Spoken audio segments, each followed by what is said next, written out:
Good morning, everybody. Day 127 on America's Great Loop. Today is June the 19th, a Monday, and a couple more days at this dock, and I'll be out of here.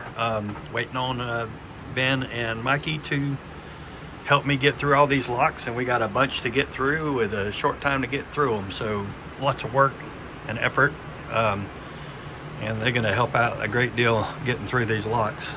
Yesterday I painted the whole deck back here, and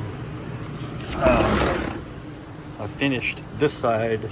That side has been done 2 months ago. I ran out of paint, and I ended up finally getting this side done yesterday. And also painted the gunnels right here where you first step on board, because it gets really bad and scratched up and everything, and I gotta detail that a little bit because that was a mistake.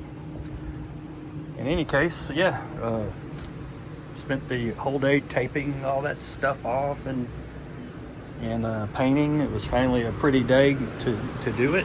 And the day before that, I installed a sump pump for the shower. It's down there in under that square hole right there. There's a sump, so the shower, which is behind this wall, drains into this tank. Well, I'll see if I can show you a picture of it. It drains into this tank, and then the tank pumps it automatically out the side of the boat. So it's called a sump pump. So there's the pump, there's the tank, and the big white thing is where the shower drains, and then the black one is where it pumps it overboard. So the old motor had gone bad, and it was dumping all my shower water into the bilge, which is not the worst thing that can happen, because the soapy water helps clean the oil and debris. However, after a long period of time of soapy water in your bilge, it becomes smelly, and so you don't want that for a long period of time. Temporarily fine, but it needs to be replaced, and as water comes in through the shaft or wherever it comes in through, it will eventually replace that soapy water, and you're good to go. So short video, just been here on this dock for almost a week, and I am ready to go. Today I'm gonna take the dinghy and head over there to that marina and try to get some gas for the dinghy. And yesterday I flew the drone, so if you go to my Facebook page you can see a drone flight. I had a lot of these metal bridges. There's one, and then there's one.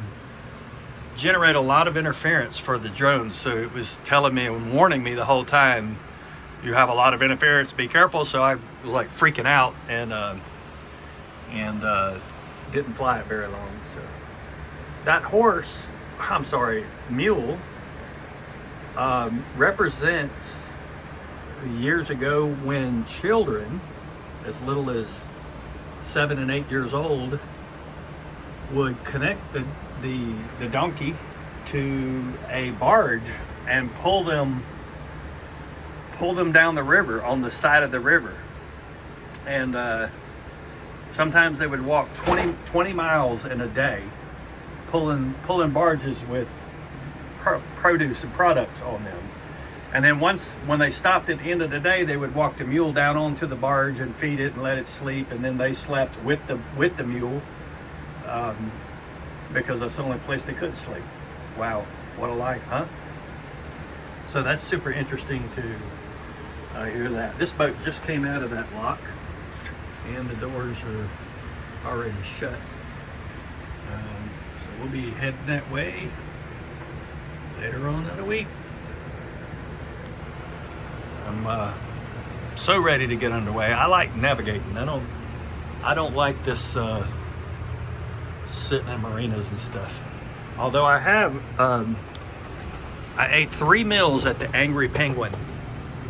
It was delicious. I mean, the guy is like a castaway as far as chefs are concerned. He doesn't have any interest in anything but this small restaurant that he owns, and he's just a phenomenal chef, and he's really good, reasonable prices for what he cooks, and I couldn't get enough of his cooking. It was delicious. So So I hung out there 3 different times and gained 10 pounds, but that's part of it. All right, well, enough blabbing. Talk to you all later. We're gone.